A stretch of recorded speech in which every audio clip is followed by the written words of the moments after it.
Hello and welcome back to the series of editorials covering my top 15 favorite superheroes. Today's list is covering numbers 10 through 6, so let's get started.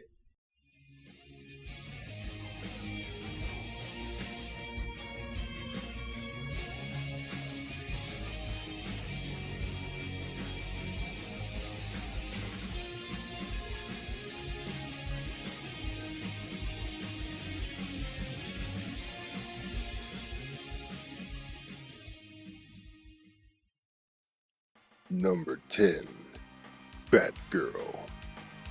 Lord knows I'll get crap for this.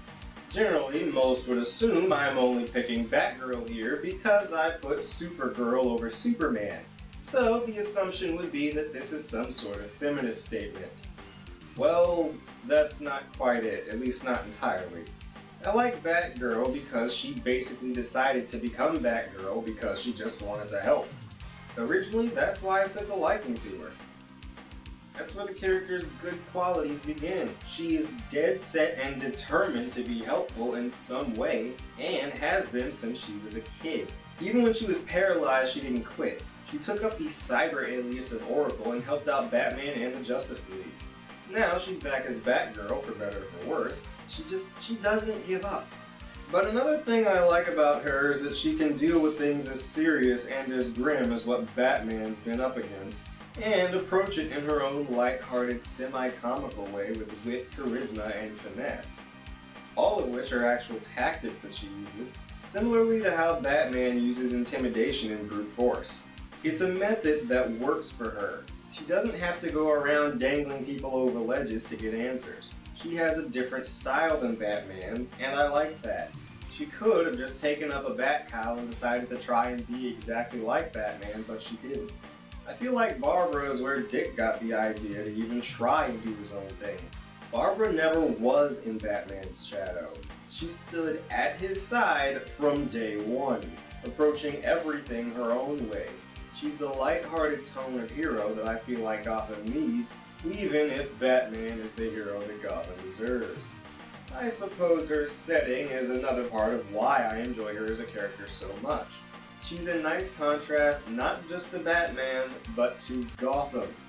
Gotham is a grim place. Seeing a hero running around that is more a beacon of hope than a messenger of fear is a welcome sight to me, and why I admire her so much for embracing that angle more as a hero.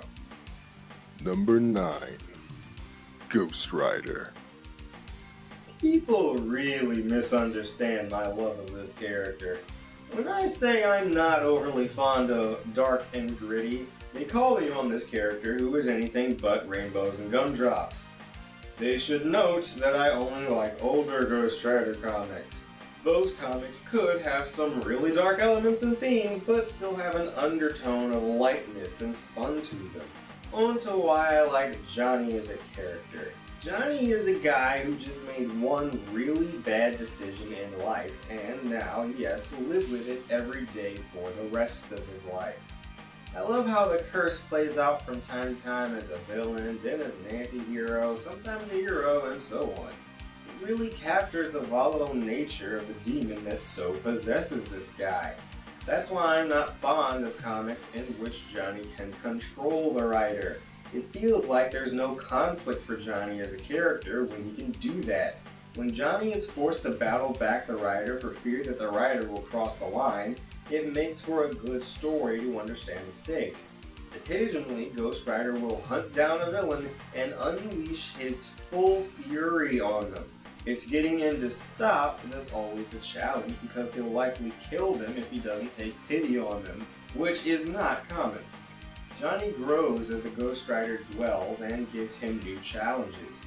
He changes from a selfish stuntman into a selfless would-be hero whose efforts to act heroically are often betrayed by his other half, such as in the Ghost Rider vs. the Avengers comic, in which he was fully ready to go and save that boy from falling off the water tower, and after he transformed, Ghost Rider completely ignored the kid. The distinction between the two as characters is what draws me to the story of their struggle to coexist. Ghost Rider has only one goal, and that is to inflict vengeance upon the guilty. It's as simple as that. But Johnny is compassionate at heart. He doesn't view himself as anyone's judge, jury, and executioner, which is why he fights as hard as he does to keep the writer at bay. Number 8. Green Lantern. Hal Jordan wasn't the first Green Lantern I was exposed to. Like many people of my generation, that honor went to John Stewart. But holy crap, did Hal push his way by. Don't get me wrong, I like John Stewart, but I don't like him as much as Hal.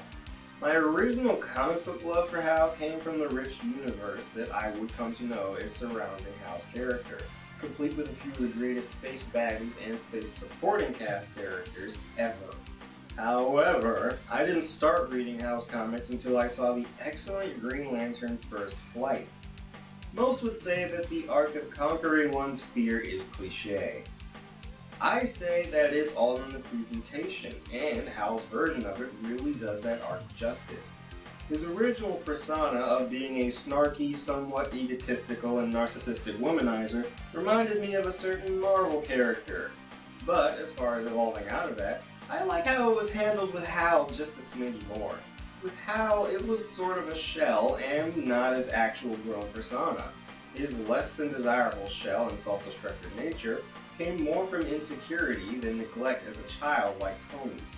He was trying to live his father's life for the longest time, and lived by his philosophy pertaining to courage. I like how he eventually came into his own after becoming the Green Lantern. He starts to learn more about himself through ups and downs galore, and as a result walks away from it as a better person. He stands as being just as moral as Superman, if a bit snarkier and less hesitant. He's an ideal man and a quick thinker. He kind of has to be in order to use that ring. By the way, around here we ignore everything involving the name Parallax. Number 7. Wolverine. If you like the X-Men in any capacity, then chances are you like Wolverine. However, I like him for reasons that most people don't bother to think about. Most of the people who like him say it's because he's cooler or edgier. It's because his past is sketchy and he's tougher than the rest of the X-Men. Why do I like him? I like him because of the dude that being around this team has led him to become. He genuinely cares about these kids he's surrounded with. From his father-daughter-like relationships with Shadowcat and Jubilee, to his mentorship in Xavier School, Wolverine isn't just a short ball of anger and muscle. He cares about these kids. He's afraid for these kids and struggles they'll have to face in a world that fears and hates their kind. I like to think that when he's out there dicing up people and sentinels to pieces with those claws, he's doing it for them, so they'll have a brighter future to look forward to. The guy isn't all attitude either. That would get annoying really, really quickly. He has heart. The added torment of not knowing his own past just adds to the depth of the already plenty deep character. He knows he's done terrible things, yeah. I like to think that he's also in this group to repent for that. It's just another example of a character that can be interpreted a ton of different ways, and this is the way I prefer to interpret it. Number 6. The Hulk. God help the poor sap that pisses off anyone in a comic book named Bruce. Whether it's Bruce Wayne or Bruce Banner, you're about to have a very bad day. The Hulk is a character I love because, let's face it, everyone wishes they could just throw a colossal temper tantrum from time to time. Sadly for Bruce, that can turn out a bit more dangerously than he'd like. The way I've always thought the Hulk comic should work is that the narrative be focused on the both of them, not just one or the other. In their own respects, they are entirely different characters. Bruce is an awkward, timid, but brilliant and temperamental scientist. The Hulk is a rage-bound force to be reckoned with, whose only desires in life are to be left alone and to be rid of Bruce as much as Bruce wants to be rid of the Hulk.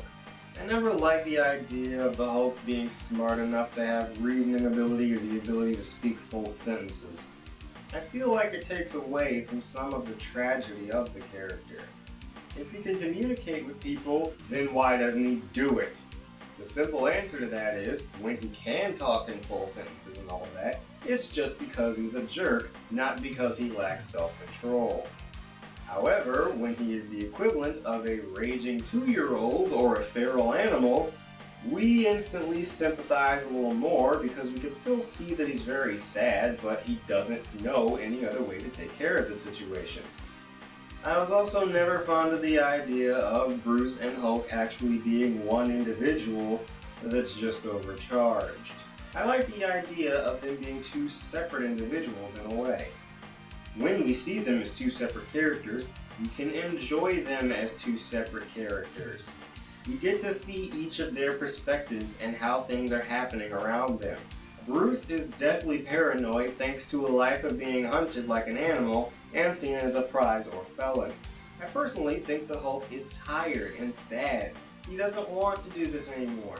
He doesn't want to hurt anyone, but people won't leave him alone, and that's all he wants, for people to leave him alone. The two of them create a great balance for their stories that is difficult for me to tear myself away from sometimes. And that would be numbers 10 through 6 of my top 15 favorite superheroes list. Next time we're going to be finishing this off with numbers 5, 4, 3, 2, and my favorite superhero of all time. Stay tuned.